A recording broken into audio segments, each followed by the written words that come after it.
오늘도 예배 잘 나오셨습니다. 우리 같이 기도하고 예배를 시작합니다. 좋으신 하나님 감사합니다. 하나님이 우리에게 허락하신 새날을 기쁨으로 맞이합니다. 하나님으로 인해서 기쁘다는 그것이 얼마나 감사한지 모르겠습니다. 하나님이 우리와 함께 하시지 않다면 하루 종일 근심하며 살고 다음 것을 위해 염려하고 살고 또 두려워하고 살고 하루도 마음 편할 날이 없을 텐데 하나님이 우리와 함께 하시기에 모든 걸 맡겨놓고 정말 평안 가운데 기쁨을 누리고 삽니다. 주님이 우리의 주인 되어 주신 것 감사합니다. 이 예배를 통해 그 살아계신 하나님을 우리가 또 깊게 만나게 하여 주옵소서. 예수님의 이름으로 기도합니다. 아멘.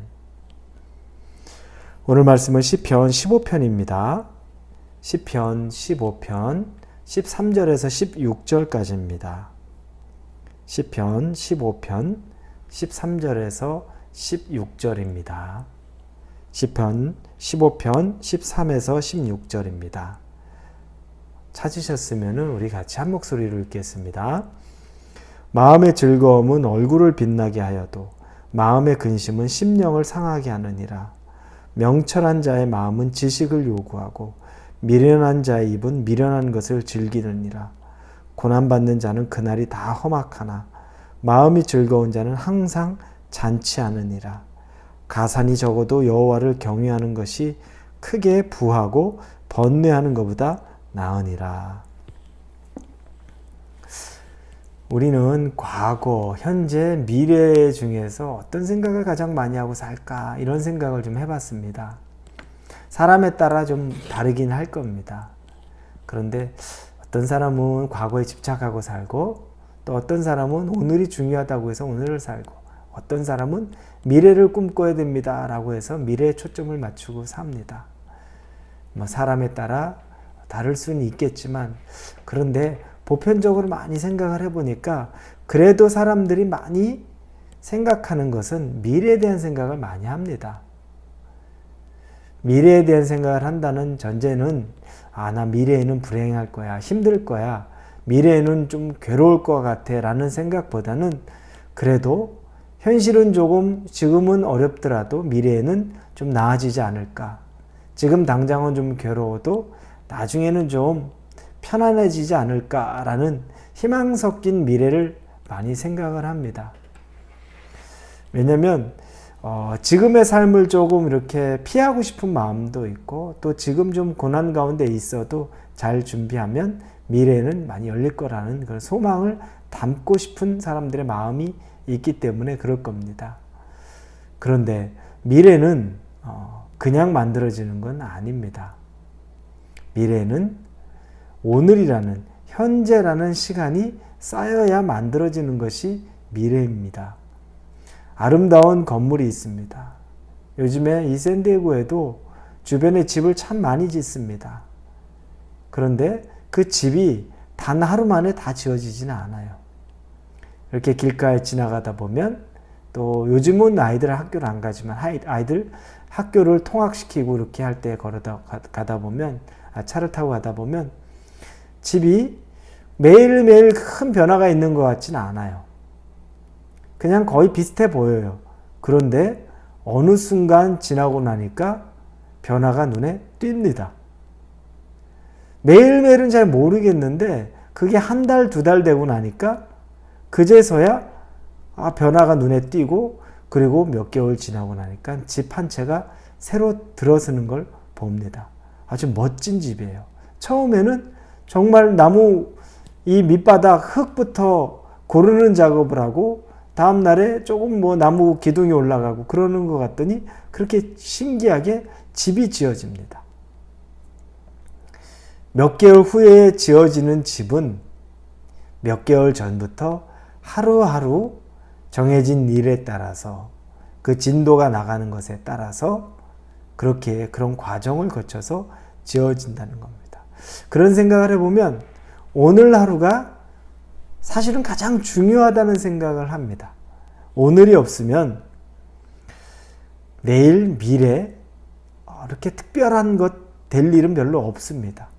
오늘이 쌓이고 또 내일이 오늘이 됐는데 그날이 또 쌓이면 그렇게 하루하루 쌓여가는 것 똑같은 날 같아도 어느 시간이 지나고 나면 뒤를 돌아보니까 무언가가 채워져 있구나. 이제 좀 만들어졌구나. 기틀이 잡혔구나. 이런 생각이 드는 겁니다. 그래서 매일매일을 살아가는 게 중요합니다. 하루하루를 잘 지내는 게 가장 미래를 생각할 때는 중요한 일입니다. 그런데 우리는 하루하루에 대한 삶에 어떻게 내가 하루를 보내는가를 한번 구체적으로 돌아보면 내가 돌아보는 나의 하루, 우리의 하루가 별게 없어요. 사실은. 특별한 일은 없습니다. 매일매일 무슨 이벤트가 있고 매일매일이 아주 특별하게 일들이 있다면 그 하루에 대한 의미를 강하게 부여할 텐데 우리에게 주어진 하루는 아주 특별한 일들이 많지는 않아요. 특별한 스페셜한 일이 있는 날이 오히려 드물죠. 그런 하루를 어떻게 보내고 계십니까? 오늘 본문을 통해서 우리는 하루를 감사함으로 살아야 되는 것을 생각해 보게 됩니다. 감사함으로 하루를 살아가는 것. 갑자기 재물이 많아서 기뻐할 일이 많아서 갑자기 매일 승진을 해서 갑자기 아이들이 너무너무 매일매일 너무 잘해서 이런 일들 그렇게 흔하게 일어나는 일은 아니죠. 그럼 감사할 제목이 없어 보이고 매일 똑같은 삶에서 뭘 가지고 감사할까? 그래서 대부분의 사람이 일상의 삶에서 감사가 적은 이유가 바로 거기 있습니다. 특별한 일, 큰 일, 이벤트, 그때는 감사할 수 있는데 하루에 내게 주어진 그날에 그런 것들이 없으면 감사가 별로 없어요. 그런데 오늘 본문에 보니까 16절에 가산이 적어도 여호와를 경외하는 것이 크게 부하고 번뇌하는 것보다 나으니라 라는 말이 있습니다. 재산이 좀 부족해도 물질의 여유가 많지 않아도 여호와를 경외하는 것, 그것이 크게 부하고 번뇌하는 것보다, 물질은 좀 많고 부유하게 살아도 걱정하고 근심하고 사는 것보다 훨씬 낫다고 얘기합니다. 이 말이 그날에 하나님으로 인해서 감사하고 사는 삶을 이야기하는 겁니다.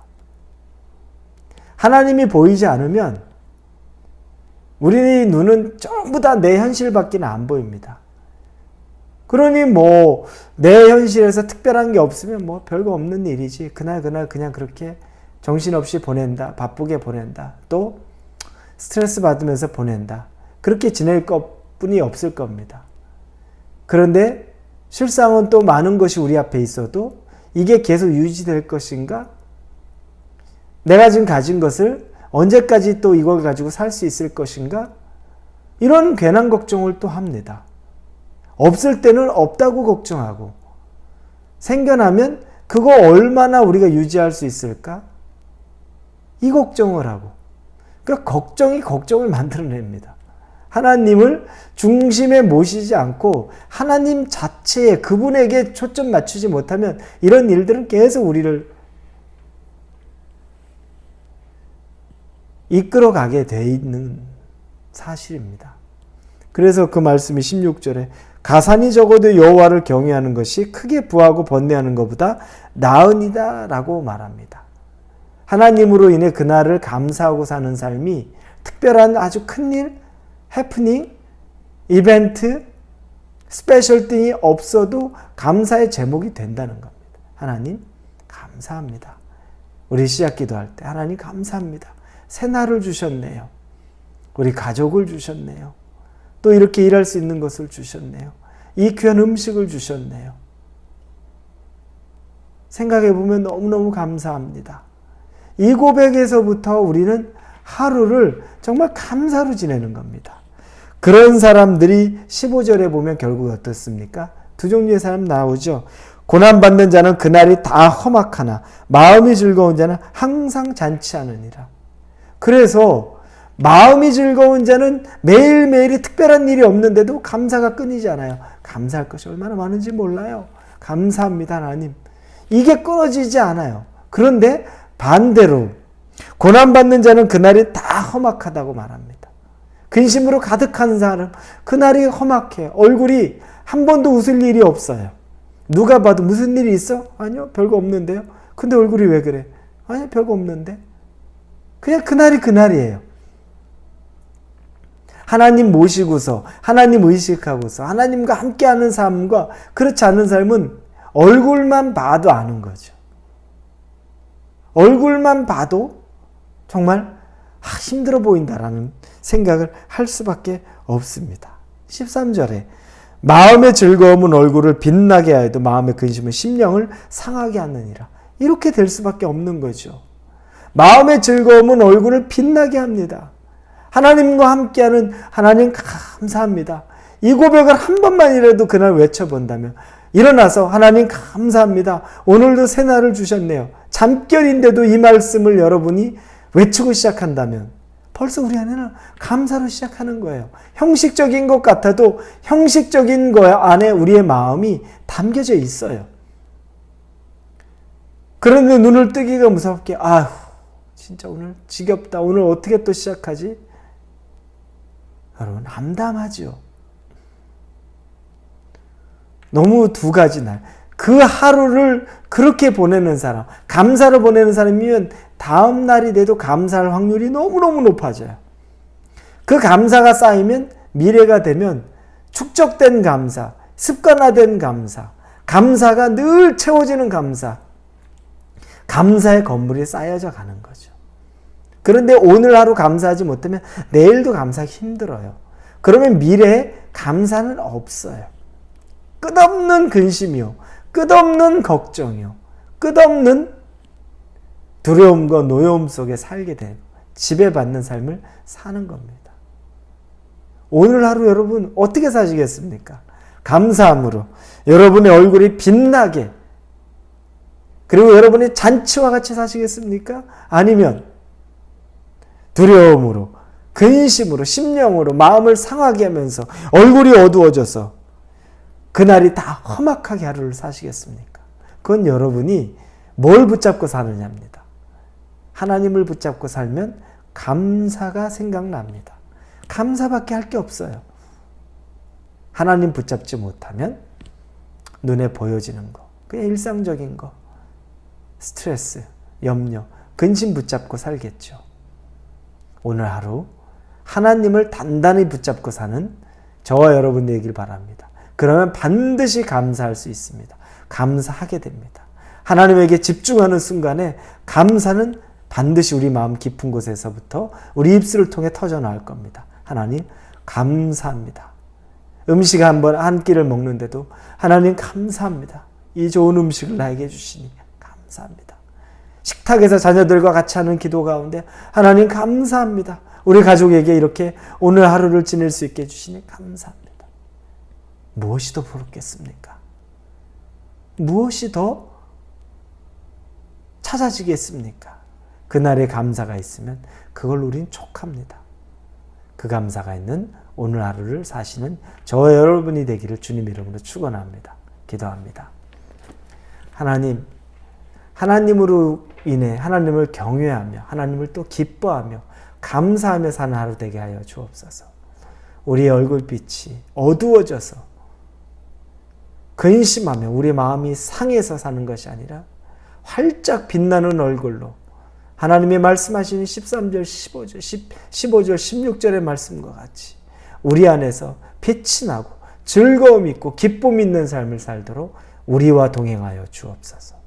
예수님의 이름으로 기도합니다. 아멘.